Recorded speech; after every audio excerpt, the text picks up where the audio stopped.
Yo, what's good, man? How y'all doing? How's everybody doing out there, man? Happy Monday, happy Monday, happy Monday. How's everybody's weekend? We back, baby. Let's go. Let's go, baby.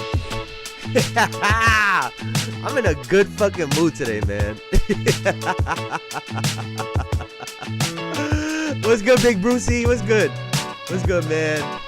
What's good? How you doing? How's your weekend, man? We're gonna do a little story time in just a second, man. Dog. Man, I thought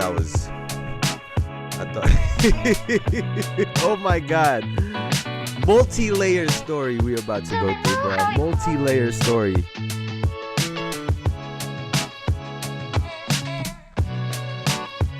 Oh man, I want to hear what Elijah got to say. He's probably happy. That motherfucker's been on a roller coaster ride the last 2 weeks or so. Them Lakers is up and down, bro. Up and down.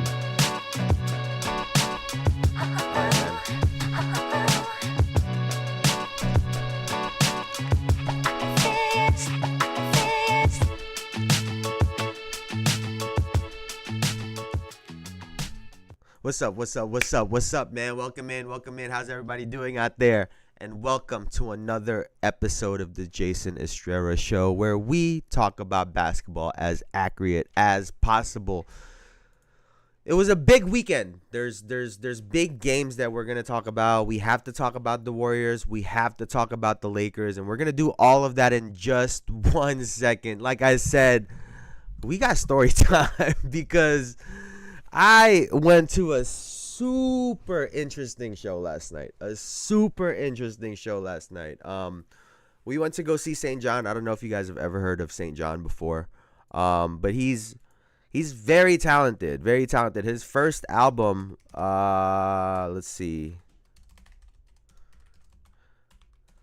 What was his when was the year of this album? This album came out 2018.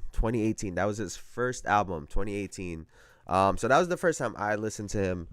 And then he had an album called Festival Season that came out recently, and that was pretty fire too. So we decided to go to the show.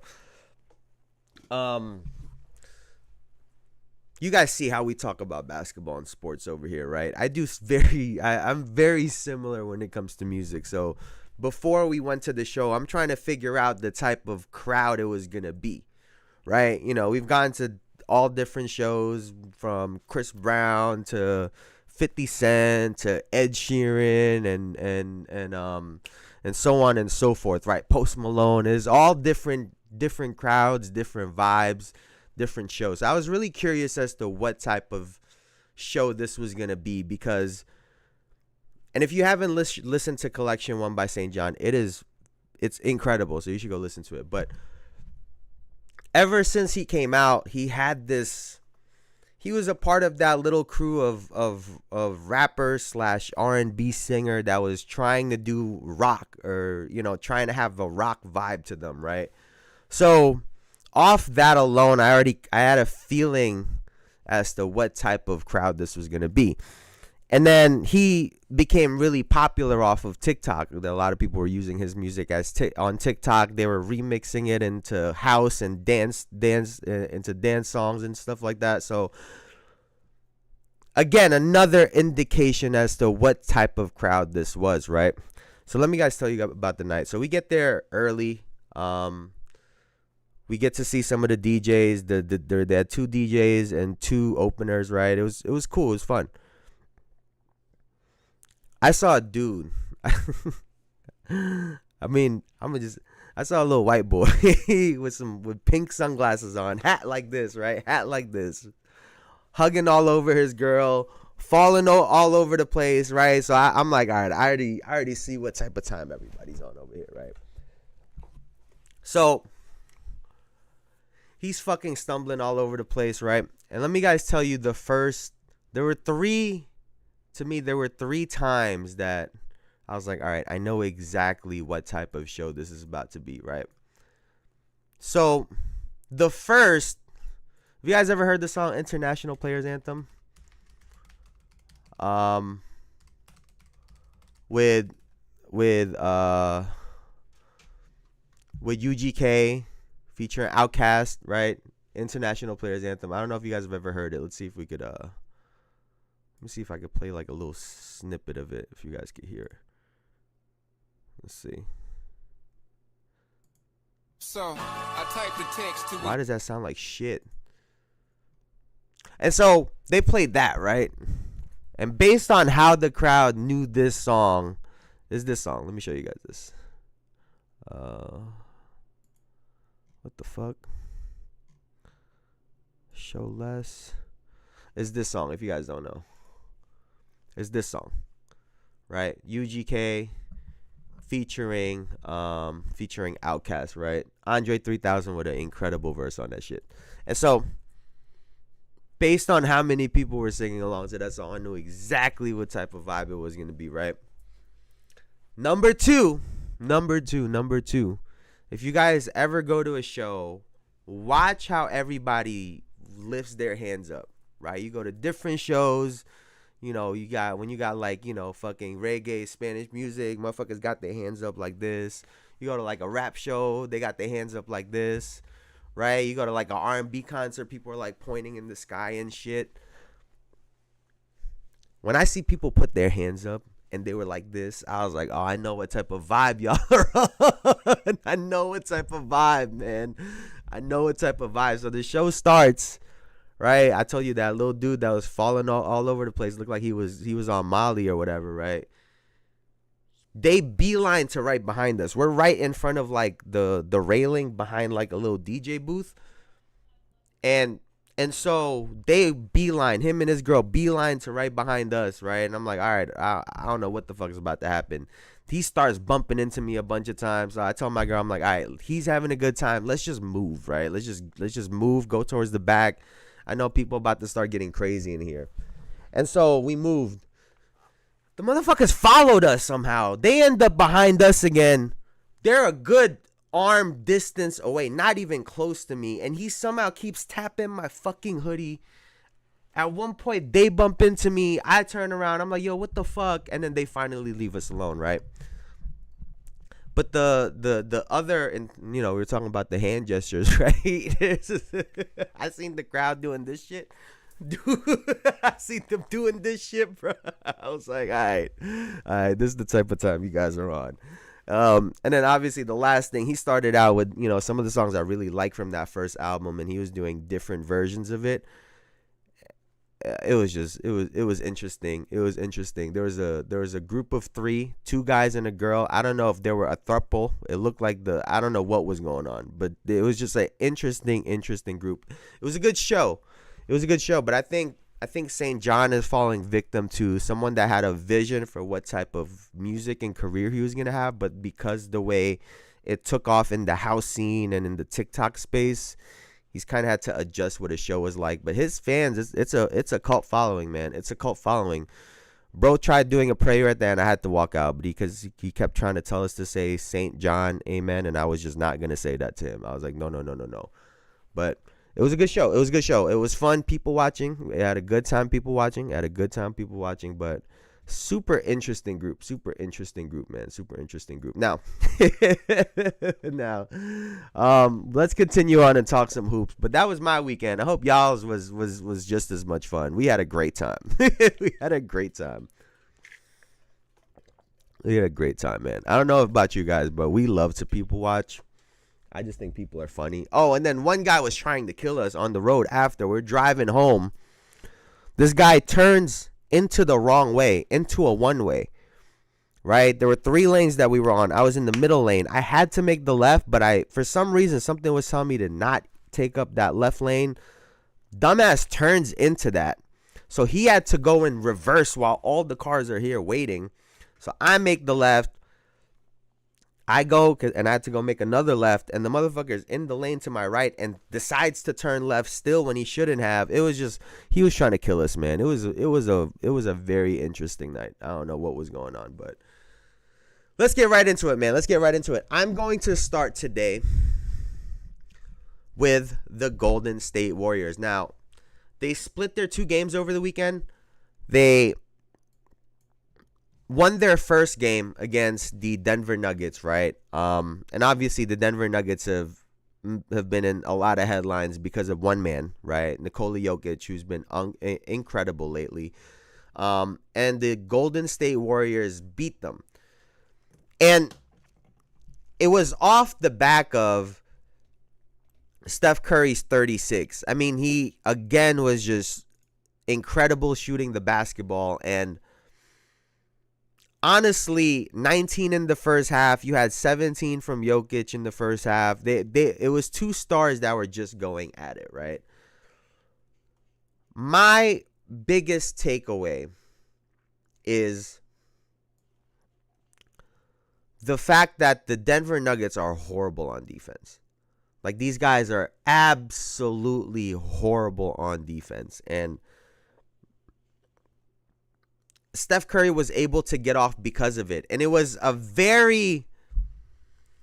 it's so funny because it was such a contrast to how the Houston Rockets game looked, right? Where the Rockets did everything to keep Steph Curry from getting off, right? And the Denver Nuggets were just letting him walk to the rim, essentially. And this is a problem that they're going to run into if you're the Denver Nuggets, right? Here it is. Let's take a look at this right here.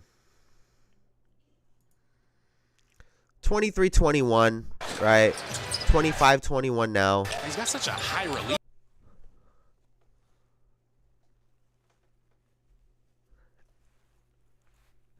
It was not a good weekend. Lost a lot of money in the stock market, and the Warriors lost, but I'm cool. They split, though. They split. They split the weekend. But hey, man, that market is gonna go back up again. It's gonna go back up. I know right now it's real volatile right now, right? The market is real volatile right now. But we'll see what happens with it. Speaking of volatile, the Denver Nuggets are volatile, and we're gonna point out Jokic on one end right here too, but just the rest of the team, right? Let's look at how they play this on defense. You're not going to block it.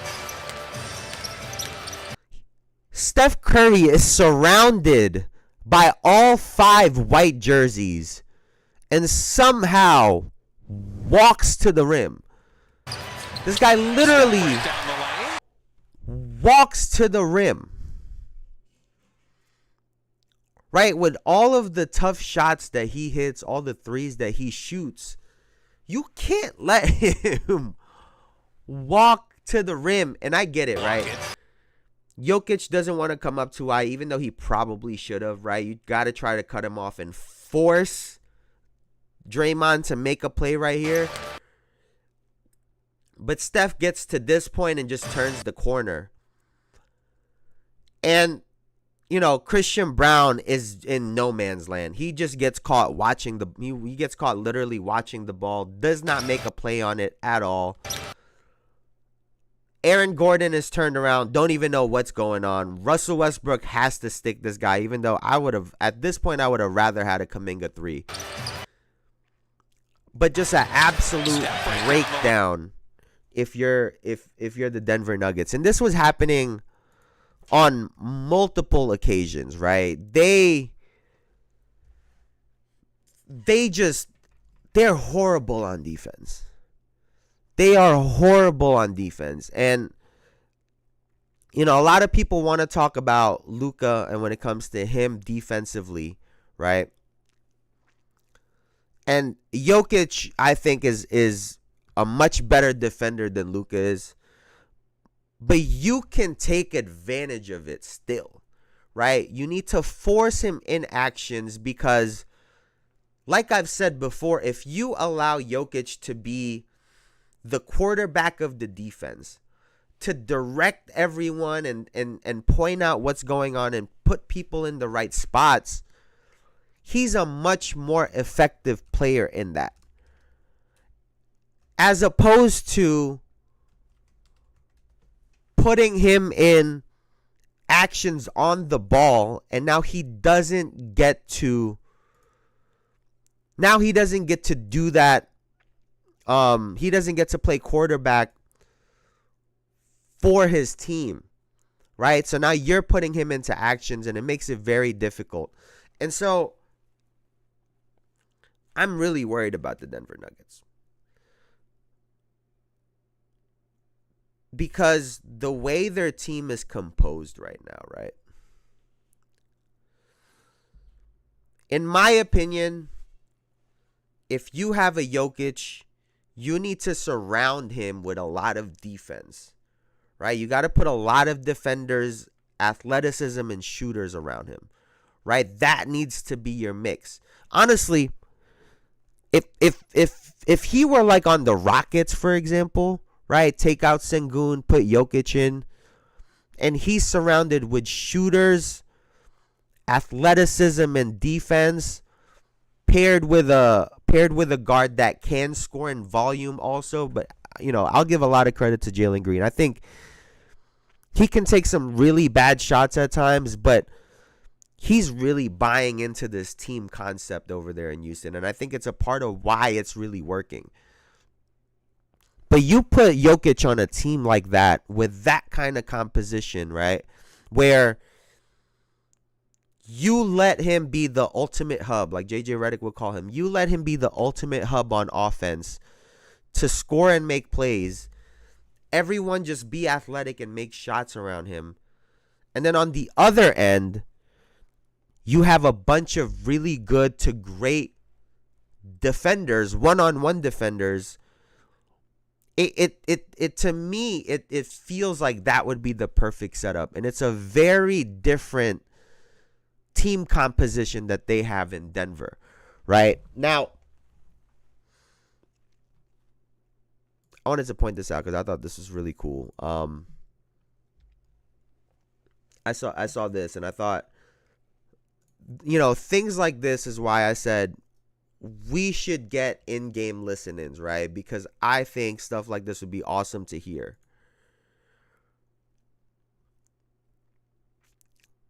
Let's see. Draymond told Moody to take Jokic. Why? Look at this right here, right? Knows there's going to be a switch. Draymond expected Brown to screen for Jokic and switch the assignments with Moody so that they can switch the screen.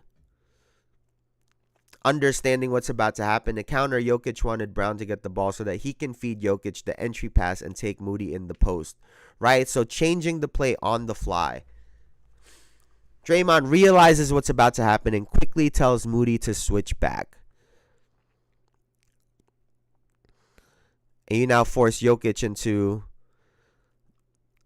into a play like that. So, again, just a inside look into the IQ of these players, right? Like a Draymond Green, we talked about it before. You can't see some of the things that he does to be a defensive player of the year candidate because it's little things like that. Little things like switching up, knowing what they're about to play, right? Switching on the guy so that you can switch when they run the pick and roll. You'll see, like for example, the Boston Celtics do this a lot. If they know that a guard wants to do a guard to big pick and roll, they'll switch Jason Tatum to the 5 a lot of times so that he can be the one to switch off on the guard instead of having Al Horford at times, right? Or what's his name? Or a Luke Cornett at times, right? So that they're not stuck in that mismatch with the guard. You see Draymond here directing that himself, noticing it on the fly and making the switch, and then making the switch again when he realizes what they're about to do. High level basketball on both sides. And I think things like that would get really highlighted if we can get in-game listen-ins, man. But again, when it comes to the way that this Denver Nuggets team is composed right now, their defense is not good. Their defense is not good. Now, let me see.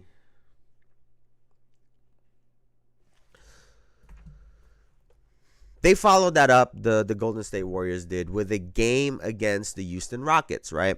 And in this game, the Houston Rockets beat the Golden State Warriors 106-96.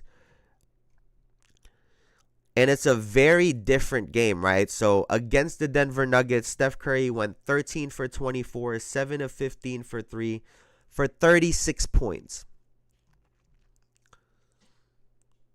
Against the Houston Rockets, Steph Curry goes 1 for 10, 1 for 8 from 3 for 3 points. The literal difference in the game. If he could have got it going just a little bit, they probably win.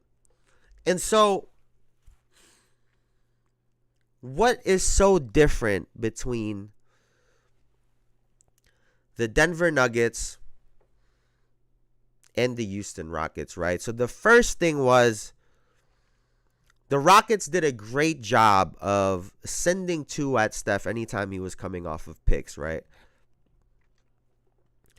The other part in it, and this is very key in terms of personnel for the Houston Rockets, anytime, I mean, any of the 4 players, 3 out of the 5 at the very least, I wouldn't consider Jalen Green a very good defender, right? But Fred VanVleet, very solid defender. Amen Thompson, very, very good defender. And Dylan Brooks is also a very good defender.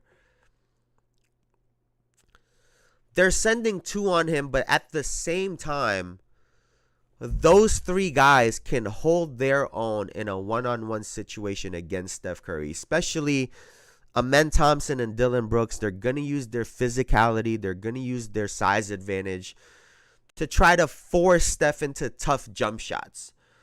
And ultimately, I mean, he only took 10 shots, right? This is one of those games, and we've been on Jimmy Butler a lot. And I think deservedly so, right? When Steph has 3, you can't have 13. It just can't happen.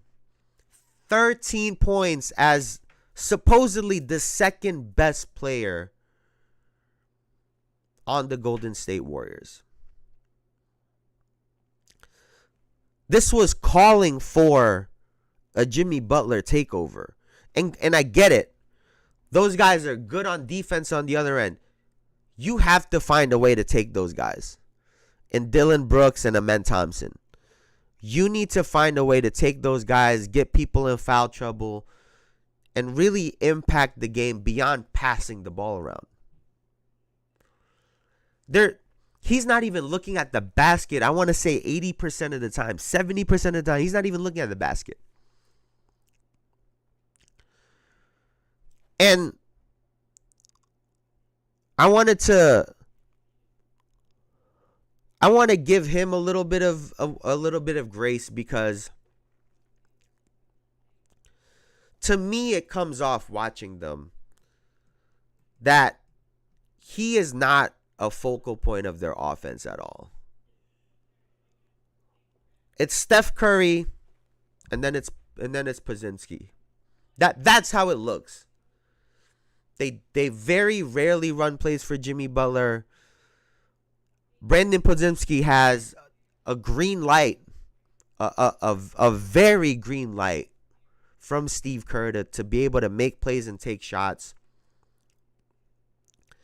And he's oftentimes in isolation, high pick and rolls that I think Jimmy Butler should be seeing, right? And if that's going to be the case, I don't think they're going to go very far in the playoffs. I don't know if this is some high IQ, we're reserving Jimmy Butler for playoff Jimmy. But if this is how they're going to play,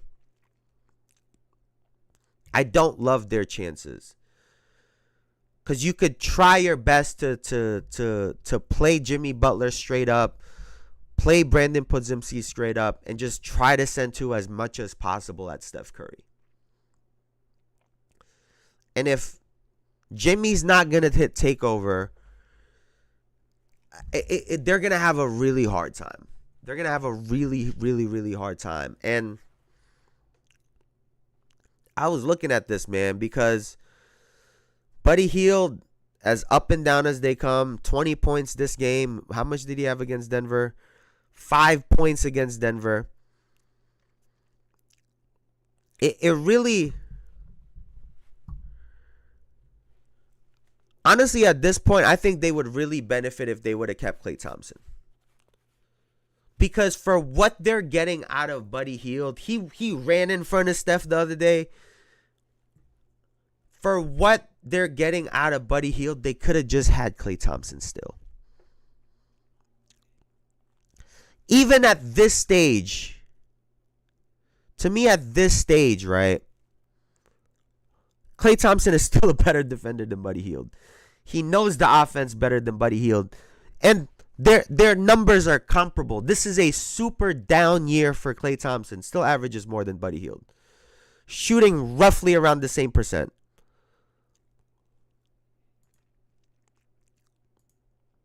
So, to me, that was a fumble. When I look at Podziemski's numbers and Jimmy Butler's numbers, to your point, Bruce, Jimmy's not even looking at the basket, and over the year has still averaged more than Brandon Podziemski. Podziemski has looked really great in some of these games. But he can't be your guy. Like, it just cannot be the case. You think it's Kuminga that needs to step up, but didn't they just pay Jimmy like $50, $60 million a year? Like, if that was the case, what was the point? Like, to me, what was the point? And then if you look at Kuminga, I mean, how much is he going to do in 20 minutes of time? I think Kuminga is confused. I think Kuminga don't know what style of basketball he needs to be playing for this team. And I think now, ever since Jimmy Butler's arrived, I think it's probably made it a little bit worse. His minutes are a lot more sparing. Ball is not in his hand as much as it was before. And he's kind of looking like he's in no man's land. And he honestly, in the back of his mind, he's probably worried about that contract too, if we're honest, right? He didn't sign the extension earlier this year, right? So he's probably worried about that contract.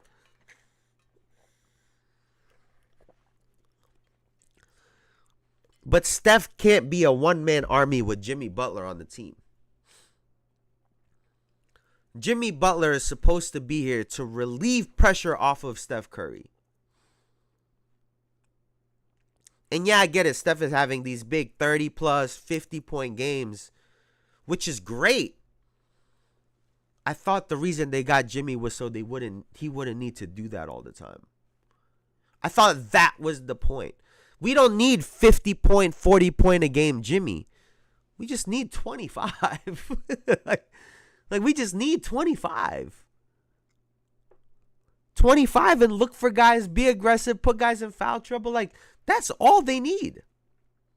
We're not asking you to go out there and get 35. If they're overextending, double teaming on Steph, and you get to have one-on-one play on the weak side when you get the swing Jimmy Butler, yeah, go off for 30. But like he look, I said this all the time about Siakam. Siakam looks allergic to scoring 20 plus sometimes. Like, he gets to 14, 15 shots, stops. He's cool with getting 18. To me,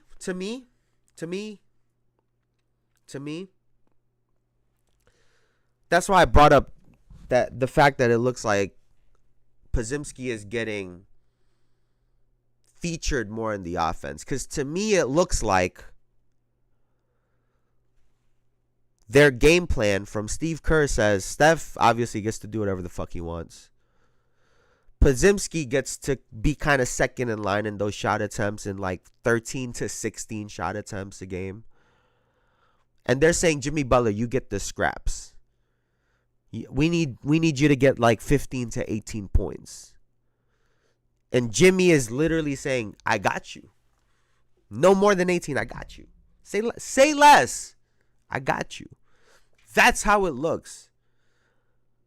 Because he's literally going out there and not even looking at the rim at times.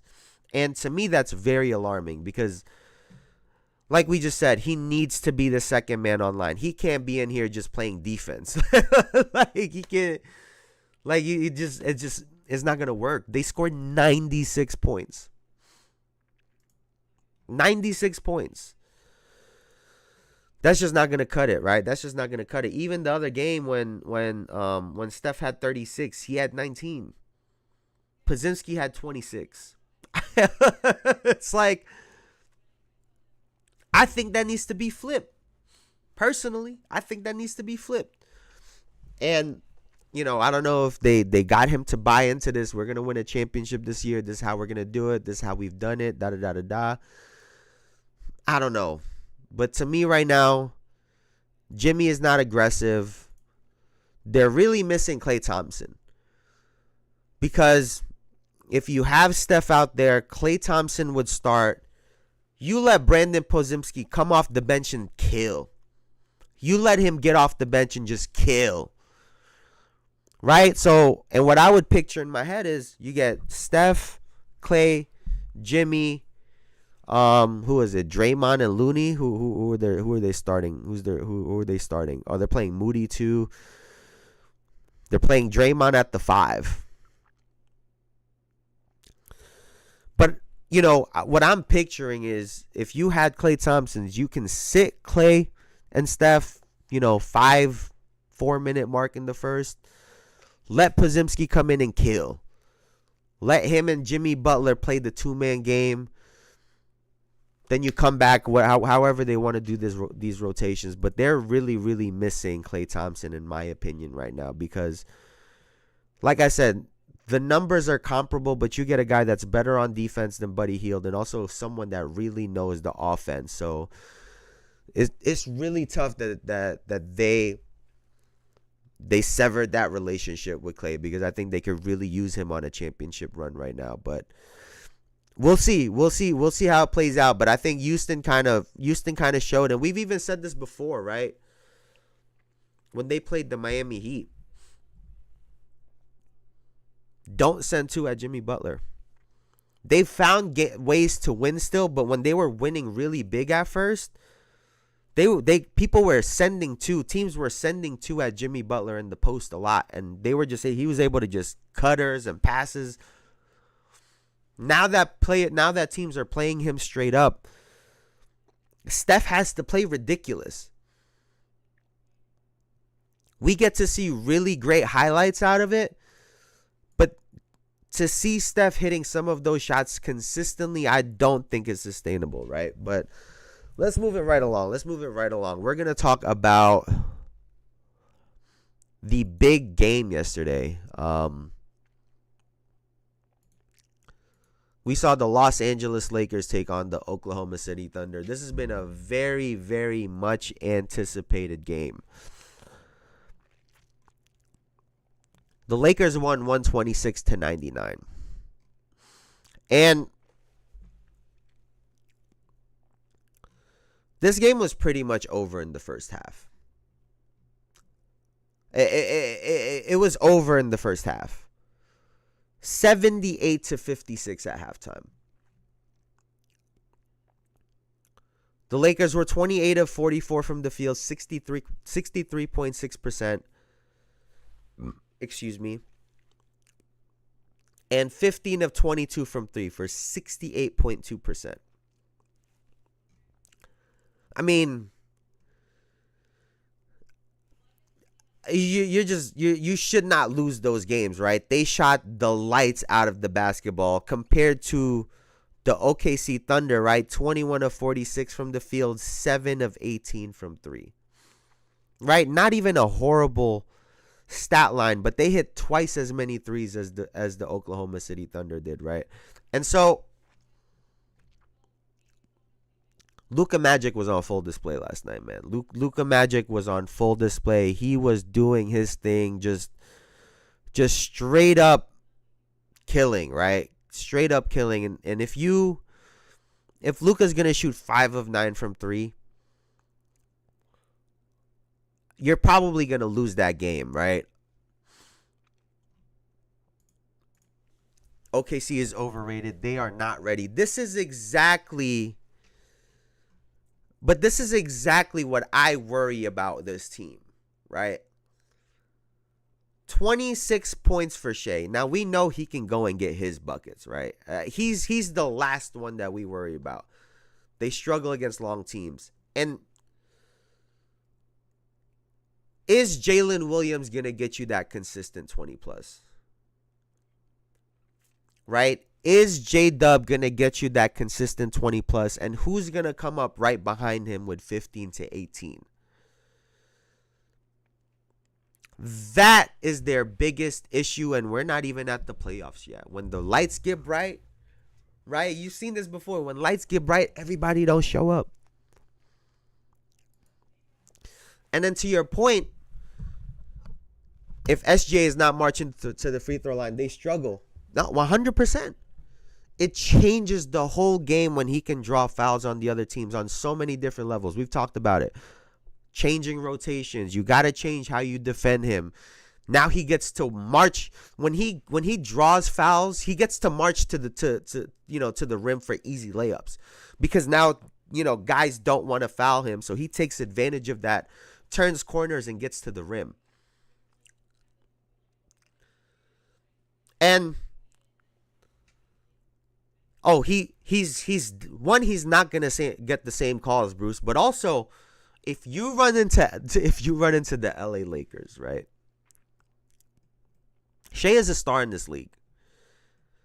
He's an all-star, right? But he's not a blockbuster superstar like LeBron and Luka Doncic is. You will lose that call battle, right? You will lose that call battle every time to these guys. Hint, hint. The NBA is trying to expand to Europe, not Canada. They're trying to expand to Europe, not Canada. They're not going to let you do that to Luka. And so, if he runs into the Golden State Warriors, he's going to struggle.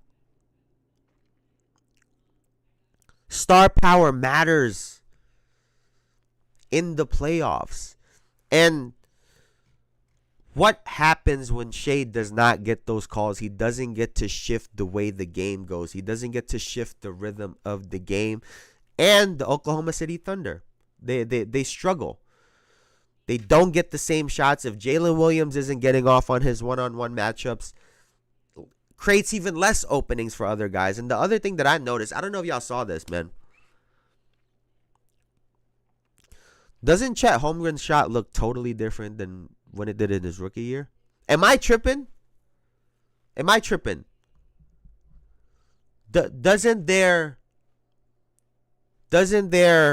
Doesn't his shot look totally different?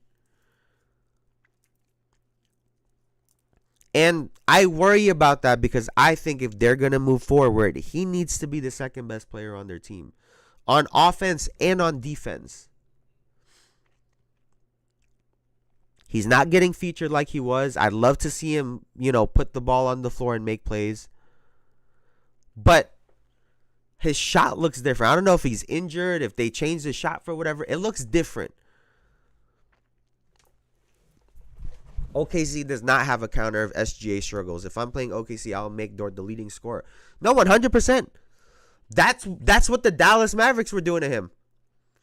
Right? That's exactly what Dallas was doing to Lou Dort. And the other part in this too, right? All that talk about defense, right? The Oklahoma City Thunder are a great defensive team, right? Great defensive team. And Lou Dort, as good of a defender as Lou Dort is, right? He can't play out on the island for 48 minutes with Luka Doncic. I don't give a fuck if Luka's 240, 250, 285. I could care less. He can't stand on an island with Luka Doncic for 48 minutes. The ultimate counter to all that defensive shit, team defensive shit, ISO. 1-4 flat. Because now, once I beat him, everyone's in scramble mode. Opening. Anyone's in the dunker. You either get a dump down or an alley-oop. Someone comes over. You get an open corner three.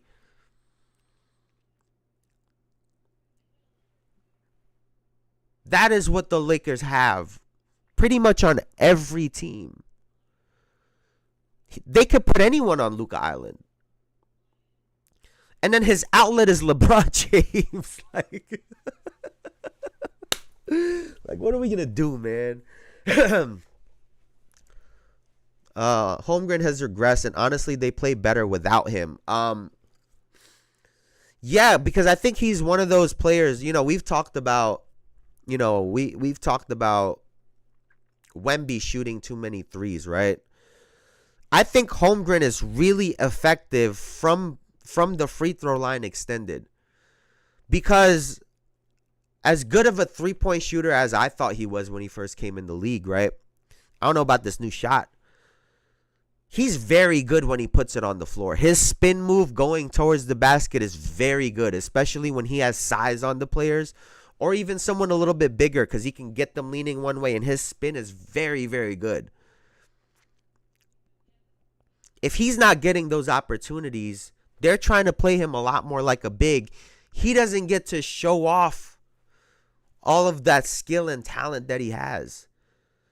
I think they need to use him to open up the floor for Shea, for Jalen Williams, for Lou Dort. He can make the passes to Isaiah Hartenstein. But I think they've kind of fallen in love with this idea of the Shea Gilgeous-Alexander, Jalen Williams duo, and everyone just kind of play defense and shoot when you're open. I think they need to run a lot more offense through Chet. I don't know if he's not fully healthy, if he's not fully back in shape, if he's in this in between, if he's in limbo because they're changing his shot and the way that they want to play the game. I want us to start looking at some of these game plans a little bit more, right? Start really looking at what these coaches are asking out of these players, because I think it provides a lot of context to when we say someone has regressed, right? Are they regressing because they're not adding counters to their game, they're not improving on their game, or are they regressing because the coaches want them to regress, essentially? Right? So that's something that we definitely have to watch out for. I think Chet is super talented. Super talented. And if you keep him in the paint, he's going to get bullied a lot of times, right? And so you need to be able to find the balance to have him play inside and outside and not just one or the other, right? So I think he needs to be a much bigger part of their offense, and they're going to struggle if that's the case.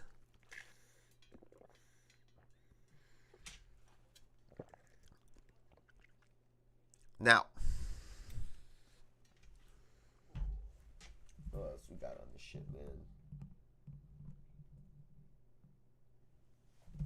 Actually, let's take a look at his shot real quick. Let's see if we can find it.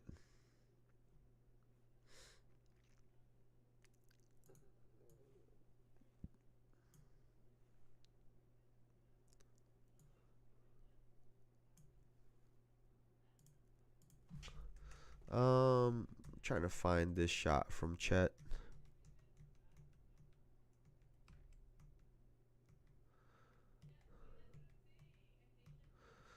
I was really thrown off by it. I'm not gonna lie to you. His shot looks totally different to me.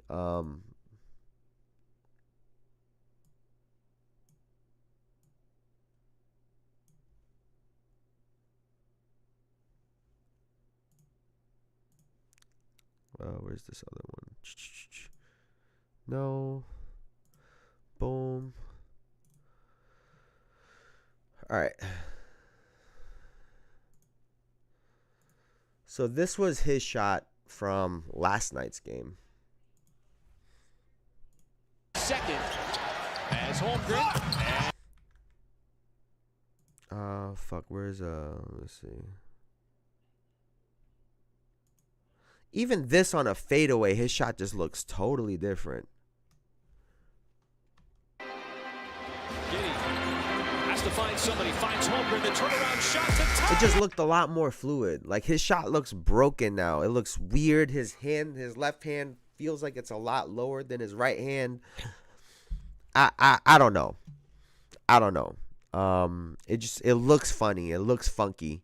It doesn't look nearly as smooth, and you know, I get that his numbers look very similar, but again, I don't know what they're doing over there. And I think the reality in this, right, as we look at the standings,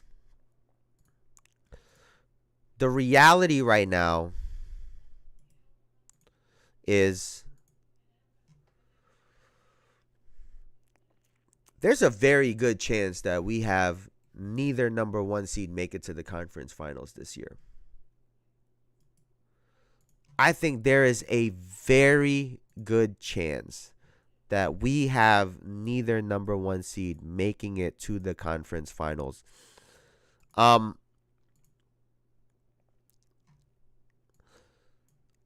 me, the one thing that's super and it's not like they lost steam if you're the Cleveland Cavaliers, right? That's not what happened at all.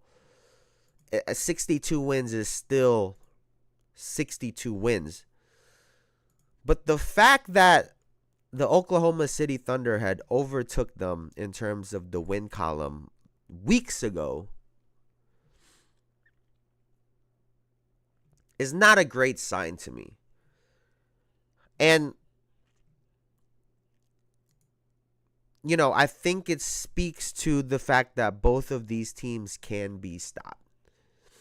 And when the game slows down and you're in one-on-one, or not one-on-one, and you are in half-court offense and defense, how will you be able to execute against the biggest stars in the game? That's really what they're going to be competing with in the playoffs. When you're against the Boston Celtics, they are going to isolate your asses with Jayson Tatum and Jaylen Brown. All that team defense shit gets thrown out the window if they break you down. And if you're the Boston Celtics and if you're even the LA Lakers on the other side, both teams matchup hunt a lot. They will get a favorable matchup on Jayson Tatum, Jaylen Brown, Luka Doncic, and LeBron James. They, time and again, will get favorable matchups that will pretty much make their defensive setups useless unless that guy can get a stop on his own. Are they going to make mistakes? Are they going to take bad shots? Yes, but more often than not, they're the best players in the league for a reason. And if one of them is off, and this is my worry about the Warriors, if one of them is off, the other ones are going to take over. We've seen plenty of times where Luka's at 19 points, LeBron gets 30-something. Tatum struggling, Brown gets 30-something. The other way around, too. And so, how are these teams going to match up against that? Every day I look at it, man, it's looking more and more like the Boston Celtics are going to meet up with the Lakers in the NBA Finals. I hate to say it. I hate to say it. But it's looking like they're going to meet up in the finals. The Denver Nuggets, as the days go by, I have less faith in them. Right? I have my questions about the Warriors. It really depends on what Jimmy Butler they're gonna get in the playoffs, right? And then obviously I have my question marks on the Houston Rockets, the Clippers, and the Thunder.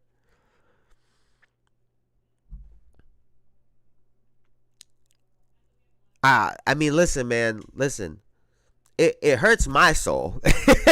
Listen, Bruce. Listen, Bruce. I'm not a fan of LeBron. It hurts my soul to say it. If Kawhi is one, if you're gonna tell me right now Kawhi Leonard is going to be 100% healthy, and he's looked really fucking good lately, then we might be having a little bit of a different conversation, right? I think James has been really good for that team, right? The way he's been able to adjust his game should be studied, right? It should be studied. It's incredible the way he's shifted his game.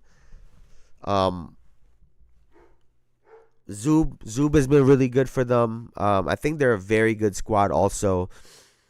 I think that'll be a really fun series. The 4-5 matchup in the West, the Nuggets and the Clippers, I think could be a lot of fun to watch. And then, we get the Lakers, Warriors.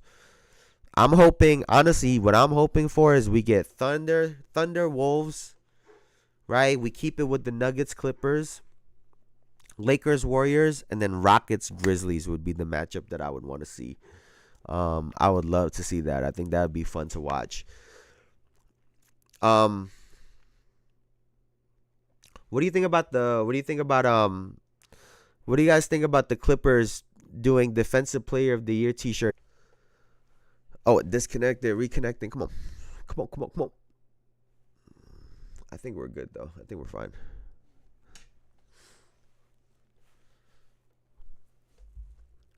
Can this shit reconnect? My internet just bugged the fuck out. Who's wasting their time, Bruce? Who's wasting their time? Oh, the Zubac thing. First and foremost, man. Don't do the t-shirt shit with 8 games left, bro. like especially with the report. I was watching their game the other night, and on the broadcast they were talking about how, when they have their exit meetings with the players, Zubac was talking about wanting to be on the all defensive team, right? And he's played very well this season. On defense, too, right? He's the head of their defense. If you guys knew that going into the year, why the fuck didn't you guys start campaigning for him till right before All-Star break or right after? Why are we waiting till 8 games left, man? You guys got to ride for me, bro. You guys got, whether it's true or not as my team, you got to ride for me, not with 8 games left. I thought that was hilarious. You guys should have been did this shit. It's over. It's over. There's 3 names on that list that they're going to go with, and that's it. And it's probably only 2 if we're being honest. But I think the Clippers are very dangerous. I think the Clippers are a very, very dangerous team, right? A very dangerous team. If Kawhi is going to be healthy, we talked about, a star that can really dominate, right? A star that can really be effective in half court. It's Kawhi. It got Kawhi Leonard written all over it on both ends of the floor, right? Offense and on defense. We saw him come down the court and isolate every fucking time with the Toronto Raptors, and they won a chip. It was the wildest shit ever. He would come down every time, just isolate tween, and get a shot up. It was crazy. And so, you talk about their confidence. I don't know if you guys saw the James Harden quote. He said, you guys saw our personnel last year. Basically taking a shot at Paul George and I guess also Russell Westbrook maybe. But probably more Paul George. Norman Powell earlier in the year kind of took a shot at him too. So I think these guys have something to prove, right? Right is the other part in it. So I do think they're a very dangerous team. Let's see if they can get past the Nuggets, because the Nuggets defense right now fucking sucks. And if they can't play defense, they're not going to go far at all. So That's a very big what if. And then, if you look on the Eastern Conference, it's pretty much the same thing that it's been recently. Cleveland, well, actually, if they match up against the Pacers or the Bucks, I actually like their chances. Pacers have been playing pretty well lately. If it's a track meet, the Pacers might shoot them out the gym. So that could be a very interesting matchup if the Pacers can get by the Bucks without Damian Lillard. And so, it really leaves it to the Knicks Celtics is what I think this shit is gonna really come down to. So a super exciting playoffs, man. I'm really excited. We got like 5-6 games left for a lot of these teams, and then April 15 to 18, the playoffs start. Or the play-in starts, and then the 19, the playoffs start. So exciting times. Where's my calendar app, actually? I just want to... Where the fuck? Why is it not opening? All right. So, what the fuck was that?